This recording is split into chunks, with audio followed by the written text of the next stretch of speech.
You know, when summer comes, I live in New England on the coastline. I love to do those menu outside and the food that we have in New England. Of course, lobster is a big thing in New England in summer, and we do a lot of lobster, corn and so forth. But often we do that, we use a lot of grain in my cooking, and often we do that with the simple soup at night if it's a bit fresh, and that's what I'm going to start with today. I'm going to show you how to make a little veloute of spinach. A veloute is a type of smooth type of soup. What I have here is 4 cups of chicken stock. And this is homemade chicken stock, so it's very defatted. It's very nice and clear. There is no salt in it. I can control the salt, of course, much better if I do my own. Another thickening agent here, we are going to use a cream of wheat. And cream of wheat, of course, is a grain, you know, which is available all over, and it will thicken very fast. So just pour that directly into your boiling stock. Remember that you could put tapioca, you could put semolina, you could put a lot of other things. This will cook quite fast, so I put that on low, cover it, and that will cook in a couple of minutes. While this is cooking, I want to discuss lobster with you. Look at those beautiful lobster. Those are about 2 pounds a piece. And those 2 pounds a piece lobster that we have here, for the menu that we do, I like very often to take the female lobster.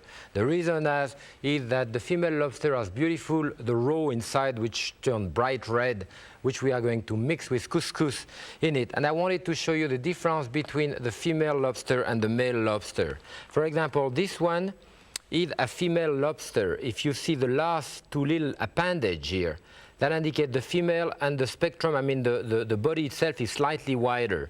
This is a male lobster, and you can see that the 2 last appendage are kind of bony, and they go right up the rib cage, which is narrower actually. So you can see, really, when you buy lobster, you can have the fishmonger, but you can really see the difference. And it does make a difference even sometimes in taste. I mean, it is said that the female lobster is more tender. It may be true too. There is 2 differences between those claws. You can see this one is larger with thick claw. This is really your crusher. It crushes with it. This one longer with teeth. This is the pincher, you know. So it's a little bit different. Now we're going to cook those lobster. To cook them, we're going to boil them. And I have boiling water right here. We put them directly into the boiling water. You know, I know that some people are a bit skirmish about putting the lobster in boiling water, but this is really the fastest way to kill the lobster. If you want to call the fishmonger and have a killed lobster, you can buy it this way. However, of course, someone has to kill it, whether it's you or not. And frankly, you don't want to eat a dead lobster. It's like oyster, it's like many clams and so forth. I mean, whether it moves or not, but it is alive. I mean, the oyster or the clam when you eat it. Otherwise, you would not want to eat it.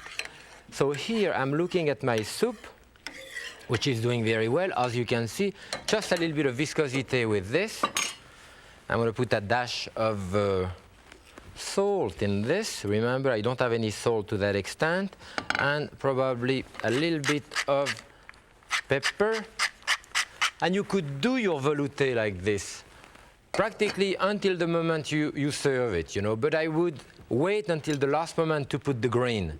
In our recipe here, I am putting spinach in it, and I have nice tender spinach here. Remember that all of those dark leafy vegetables are very high in calcium, no? And in vitamin A also, as a matter of fact. Look, when you get your spinach like that, this is fairly tender. I can know with my finger, so I will cut the end of it and use the leaf. Sometime, you know, in full winter, when the stem is really tough, then I open it this way. Here, what we are going to do, very simply, we cut it in like 2 or 3 pieces, and we put those directly into the boiling liquid. And that will kind of melt into it quite fast. You know, it cooks very fast. So all we have to do is to stir it with this. And that's what I say, it's much better to do it at the last moment. Now the soup as is here is terrific, and you could serve it just like this. It's perfectly fine. When I want to make it a bit richer, then I put a bit of cream in it. Special occasion, very often we have it this way. And even when I put cream, I will put about 4 tablespoons, the value of 1 tablespoon of cream per person to make it richer. And as I say again, sometime with, sometime without. And that's all there is to it. You bring it to a boil, then serve it directly. You see I have 4 large portions really here, but this is a beautiful soup, summer or winter soup, which take only a few minutes to do, and I'm sure you will enjoy it. We've put cream of wheat in our soup, and today in the New England menu, we are going to use couscous. And couscous is a special grain. I want to talk to you a little bit about grain. And as you see, I have a whole array of what's available in the market. There is an enormous amount of grain, unusual one like quinoa or millet. Here I have flour, regular flour, that's wheat. This is unbleached. The bleaching, of course, introduced some bleaching agent in the flour that you don't need, so I usually buy unbleached flour. This, for example, is actually a whole wheat berry, which is rolled very thin, and I use that in bread very often. This is the cream of wheat, the center of the berry, that we can thicken soup as we've done today with it. This is the bran, the outside of the berry, that you can add to your flour to have a whole wheat bran, a whole wheat flour. Here I have the couscous here that we are using today, and the couscous is also a wheat which is grounded, but see, thicker than the flour, and thicker than that, and the semolina is somewhere in between. Here we have bulgur wheat, and bulgur is actually a wheat also, wheat berry which is pre-cooked, steamed, and cracked. So it is pre-cooked because it has been steamed. You just put water on it, it swells up, and that's it, it's ready. And finally we had an oat bran. Oat bran is very good for cholesterol. It's used a great deal. You should really, as you decrease your portion of meat, increase your portion of grain. The whole grain are a complex carbohydrate type of food. It has a lot of fiber in it. It's a whole meal by itself. So you should get into grain a little more. And now we are going to cook our couscous. But first, before I cook the couscous, I'm going to clean up the lobster because I want to use the inside of the lobster in my couscous. So this has been cooked. I break that lobster now, and you can see the dark green color here. The dark green color is actually the roe of the female. This is the part of it which is going to turn bright red when it's cooked later. So you break the tail this way, open your carcass this way, and you can empty that inside in a little bowl here. I'm going to show that to you. You can see that here, that dark green color is the roe of the female.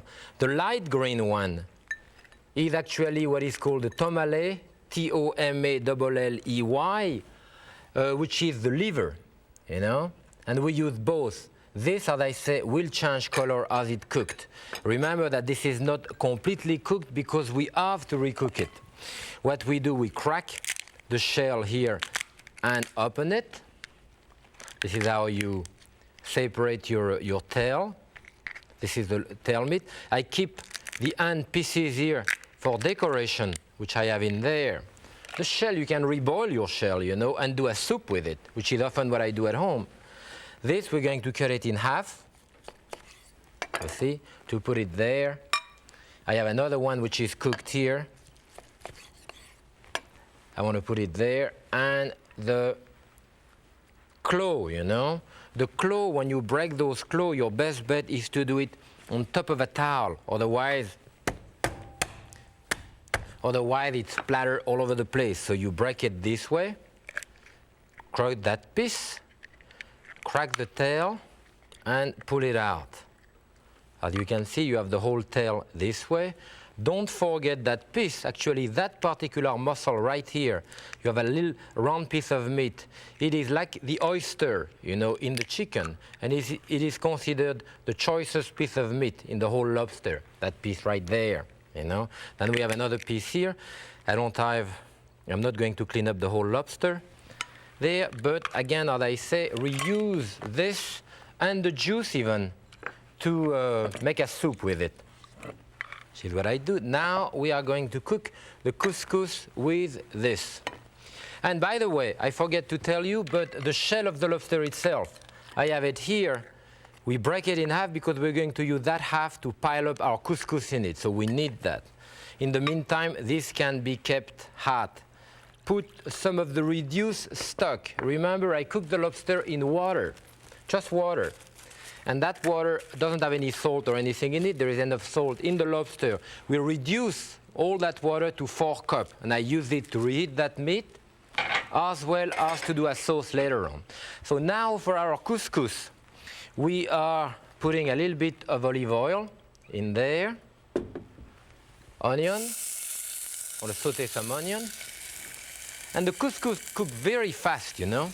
It's a nice thing to cook. And I want to put all of that in there.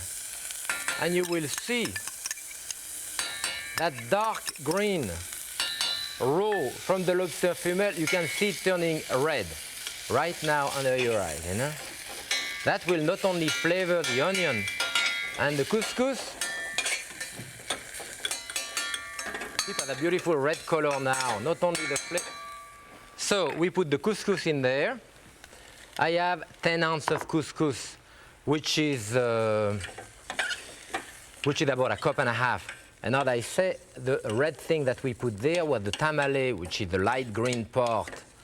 And the deep green part is the raw. Now it's mixed together. A dash of salt in this. And I have the same amount of couscous than water, 1.5 cups of boiling water, which I boil in the microwave oven. You cover this, and that's it. You put it on the side. Bit warm. It is cooked enough. Within 10 minutes after, you can fluff it, and it's cooked. So what we are going to do is to serve the lobster on top of the couscous. We also want to do a sauce with it. And for the sauce, very simple. I have 1/2 cup of the lobster liquid again that I have reduced in there. I will test it. I think there is enough salt in it. I can put a little bit of pepper, freshly ground pepper in there. And chives. We're doing a chive sauce, so I have a lot of chive. You can have, of course, another type of herbs, because in my garden in summer, I love to use, for example, chervil. Chervil is a very good herb to use at the last moment like this. And we used to do those sauce usually with butter. I finish on with butter. Now we do it with oil, olive oil. And what I have in there, what I'm creating, it's an emulsion. That is, I have about 1/2 cup of the liquid from the lobster and maybe 3 tablespoons of oil. The whole thing comes to a strong boil and will blend together through that boiling process. So that's a nice, light, delicate sauce. I can even put a little more of the lobster juice in it that I have here. So we bring that to a strong boil, and that you would want to do only at the end because it takes a few minutes. If you have your stock ready, if you have your olive oil next to you, different type of herb, bring to a strong boil. You may even put, I think it's good this way, maybe a little dash of salt. You may even put a bit of lemon juice if you want. And now we can practically finish our lobster. I'm going to present it on that beautiful plate. I have another couscous which has been done here, and as you can see, I can fluff it, you know, very nicely. Just the amount of water that I add, as I say, is enough.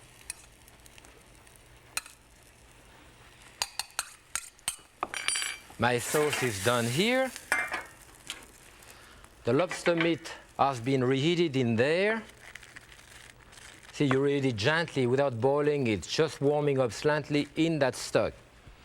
So what we want to do here, we put that on top, or maybe first we put a little bit of the couscous on the plate, and again with the bowl of a big spoon, spread it around, you know, then put that in the center of it, pile it up with a bit more couscous, this way.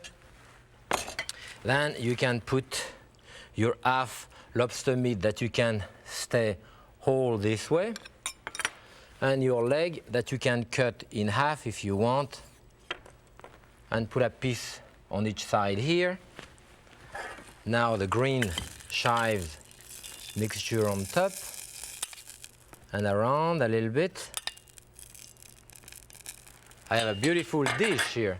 And if you want to make it even fancier, or if you want to decorate a little more, you can do that for a salad. Then you can use the 2 pieces from the tail of the lobster, one of the claw here, one of the little leg rather. What you do, you put the antenna at the end to imitate a diplodocus here, or large ancient animal. You put a bit of Q-tips across this on each side, and you have that type of flying animal that you can put other decoration on top of it, or you do that very often on a cold lobster salad. You would want to do that for a decoration.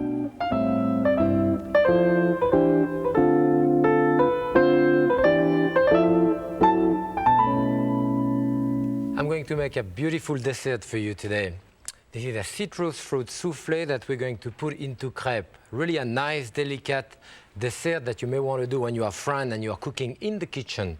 For a big party, it's not the type of thing that you want to do ahead. We have different segments to it. First, I want to show you how to make a grapefruit sauce. And I have here a grapefruit, and I try to buy the ruby red to have beautifully red inside the grapefruit. Just grate it on all part of this, only the top part of the skin, again, where you have the essential oil, then bang it this way, and you have your rind out. This is where you have the essential oil, a lot of the taste in there. And eventually what we want to do with this is to mix that with about 4 tablespoons of sugar. That's going to go in the beaten egg white. Then we use the pulp of this. And to cut this, you use a knife. And notice that I cut here, again, in a jigsaw fashion, cutting around, gently cutting. You know, if I were to do an apple, I would hold the end of it and press like this. If I do that, it would squeeze the juice out of it. So I go up and down, like sewing, you know, and this is what you do with citrus fruit. This is what you do with tomato, but this is not what you do with a potato or an apple, which is hard, you know.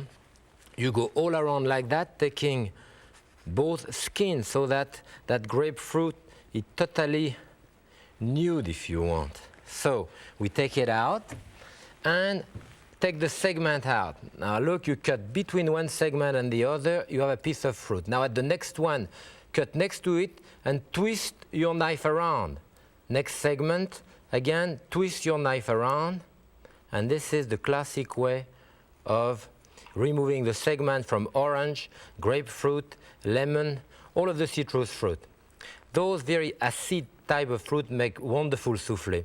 You don't have to worry too much about that, even if you leave a little bit of flesh in it, because the flesh is really the juice. And what we want to do at the end, we want to press the rest of the juice, you know. All I have left is the segment in between. And in this, I have done some heads. So here I'm doing a mess with those, but I want to use some grenadine in there to have a beautiful color and a bit of lemon juice. And this is my sauce for the dessert. As you can see, it has a beautiful color. Nice, you could do a sherbet with that, you know, it'd be great. And now, so this is the first part. The second part, I want to show you how to make crepe. I have half a cup of flour here, 1 egg, a dash of sugar in it, salt, and you can put 1.5 to 2 tablespoons of oil in it.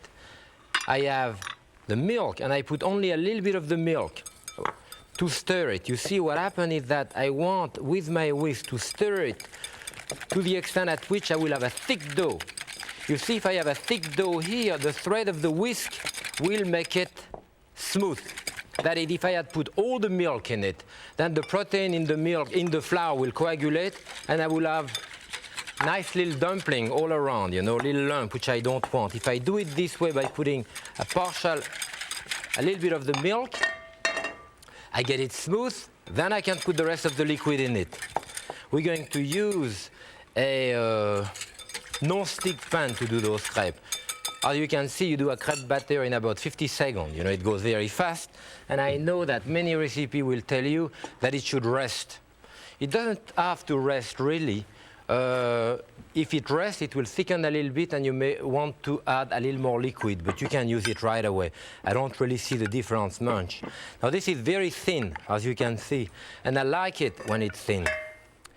Maybe on the first one, I spread it out, and you let it cook for about a minute. What I have here is a non-stick pan, as I say, and you can see inside the pan here, you can see little hole all over the place here. Those little holes make the crepe look like what we call a dentelle, you know? And the dentelle, we call in France, which is the lace, indicate a very, very thin crepe.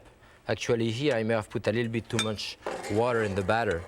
Also at the first crepe will tend to stick until the pan gets in the mood.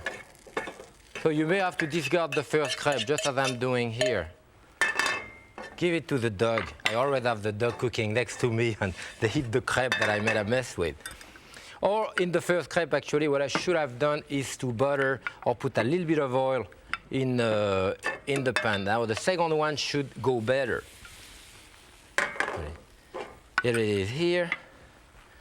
I want to cook that for about a minute. You know, you cook the crepe about a minute. It depends how you spread it out, you know.